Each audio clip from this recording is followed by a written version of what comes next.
সারা দেশে যে সীমান্ত পরিস্থিতি উত্তেজনাকর অবস্থায় চলছে, সেটির প্রভাব কিন্তু জামালপুর পড়েছে। আমরা দেখেছি যে গত ৫ দিন তার আগে থেকেও কিন্তু সতর্ক অবস্থানে ছিল বাংলাদেশের যে নিরাপত্তা বাহিনী, সীমান্ত নিরাপত্তা বাহিনী বিজিবি।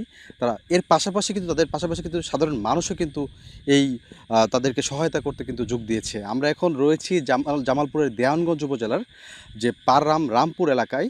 এই এলাকায় একদম সীমান্তের ঠিক কাছাকাছি রয়েছে। আমরা এখানে এসে দেখেছি যে বিজিবির যারা সদস্য রয়েছেন তাদের সাথে কিন্তু রয়েছেন সাধারণ মানুষও। তারা কিন্তু এই যে রাত এখন প্রায় ১টা বেজে ১টার বেশি বাজে, এই সময়টা কিন্তু তারা এখানে অবস্থান করছেন। অর্থাৎ আমরা দেখতেই পাচ্ছি যে নিরাপত্তা কিন্তু এমনিতেই নিশ্ছিদ্র নিরাপত্তা কিন্তু দেওয়ার চেষ্টা করছেন বিজিবির সদস্যরা। তারপরেও কিন্তু সাধারণ মানুষ কিন্তু এখানে এসে তাদের সাথে সহায়তা করার চেষ্টা করছে। এর পাশাপাশি আমরা জেনেছি যে কয়েকটি জেলায় কিন্তু আনসার আর যে সদস্য রয়েছে তাদেরকে কিন্তু মোতায়েন করা হয়েছে, তারাও কিন্তু এসেছেন। আমি যদি একটু ঘটনা প্রবাহ বলে রাখি, আমরা গত ২ দিনে এই জামালপুরের সীমান্তে, জামালপুর এবং কুড়িগ্রাম যে রৌমারী রাজীবপুর এই সীমান্ত এরিয়াতে আমরা বেশ কিছু পুশিনের ঘটনা জানতে পেরেছি বা শুনতে পেরেছি। পুশিনের চেষ্টা করা হয়েছে। তো সেই পুশিনগুলো কিন্তু তারা অর্থাৎ বিজিবি এবং কি স্থানীয় জনতা তারা কিন্তু এই পুশিন যে চেষ্টা করা হয়েছে বিএসএফের পক্ষ থেকে, সেটা কিন্তু বারবারই ব্যর্থ করে দেওয়া হয়েছে। এবং কি আমরা এখন যে স্থানটিতে রয়েছি সেই স্থানটিতে কিন্তু একজন বৃদ্ধ, আমরা সারাদিন যে ঘটনাগুলো দেখলাম, একজন বৃদ্ধকে কিন্তু পুশিনের চেষ্টা করেছিল বিএসএফ। সেটি থেকে তাদের কিন্তু তাকে কিন্তু পরবর্তীতে বাংলাদেশে পুশিন করার কোনোভাবেই কিন্তু পুশিন করতে দেয়নি বিজিবি এবং কি সাধারণ মানুষ।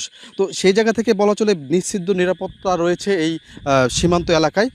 শুধু এই এলাকাটি নয়, এরকম খণ্ড খণ্ডভাবে মানুষজন কিন্তু দাঁড়িয়ে রয়েছে এই সীমান্ত এলাকায়, যেন কোনোভাবেই বিএসএফের যারা সদস্য রয়েছে তারা যেন এই পুশিন চেষ্টা যাতে না করতে পারে। আরেকটি বিষয় বলে রাখি, বিএসএফ কিছু কিছু পদক্ষেপ নিচ্ছে। আমরা এখানে এসে স্থানীয় বাসিন্দাদের সাথে কথা বলতে জানতে পেরেছি তারা লাইট বন্ধ সহ নানান কৌশলে কিন্তু পুশিনের চেষ্টা করছে। এজন্যই কিন্তু বিশেষ করে সাধারণ মানুষ এবং কি বিজিবির যারা সদস্য রয়েছেন তারা কিন্তু তৎপর রয়েছেন।